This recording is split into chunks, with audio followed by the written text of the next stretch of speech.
Bonjour à tous, j'espère que vous allez bien. Aujourd'hui, nous allons explorer le monde des mangas avec la série Quel manga lire. Nous allons parler de MX0.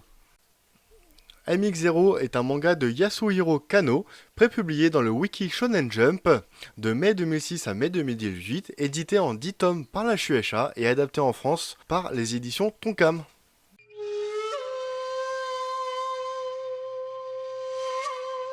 Dans ce manga, nous suivons l'histoire de Taiga Kuzumi, un jeune étudiant. Il a foiré concrètement son test d'entrée dans une université, du coup il essaye de rentrer en fraude pour rencontrer une meuf qui lui a tapé dans l'œil et qui s'est foutu de sa gueule lors de son entretien, Aika Hiragi. L'attirance de Taiga à l'égard d'Aika est réciproque. Et en fait, du coup, quand il va essayer de rentrer, il va se faire arrêter par un professeur qui va le prendre pour un rescueur qui essaye de sécher les cours, du coup il va le faire rentrer dans le bahut, et c'est là qu'il va se rendre compte que c'est un lycée qui n'est pas comme les autres, c'est parce que c'est un lycée magique. Et dans ce lycée magique, il faut utiliser ce qu'ils appellent des plates, donc c'est ni plus ni moins qu'une carte, et ces plates, elles servent à utiliser des sorts. Donc le professeur se rend compte qu'il a fait une erreur, donc il essaye de l'arrêter et tout.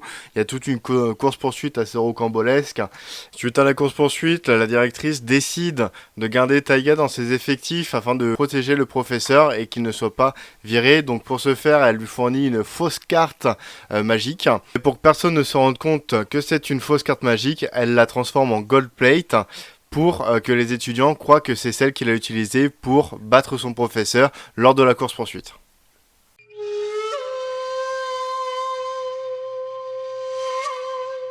Bon, mon avis sur le manga, on est sur un classique qui se lit très bien.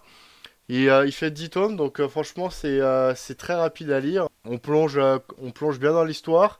Il y a des rebondissements, il y a des péripéties. Je pense que l'auteur voulait certainement faire durer son histoire plus longtemps au vu de certaines questions qui restent en suspens et d'une accélération très rapide à la fin. Après, là c'est pas lui qui choisit, comme vous le savez, le processus de sélection pour les mangas est assez strict.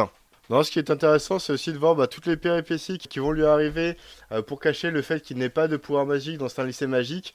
Concrètement, en fait, il a l'air très très prétentieux. C'est genre, voilà, je suis tellement fort en magie que je vais pas utiliser la magie pour des petites personnes comme vous. Et ça, c'est vraiment intéressant, ça fait un côté arrogant. Il espère que les gens vont croire ce qu'il dit. Et en fait, grâce à sa prétention d'apparence, il arrive à faire évoluer pas mal de protagonistes. Et c'est aussi pour ça que sa directrice lui donne pas mal de chance et qu'elle lui donne sa MX0 au deuxième tome. Et après, voilà, je vais pas vous dire ce qu'est la MX0 concrètement, vous allez le découvrir en lisant le manga.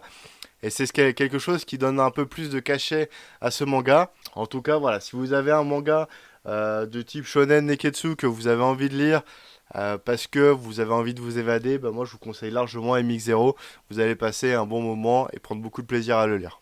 Notre exploration est maintenant terminée pour aujourd'hui. Je vous dis à bientôt pour de nouvelles lectures sur Jaon.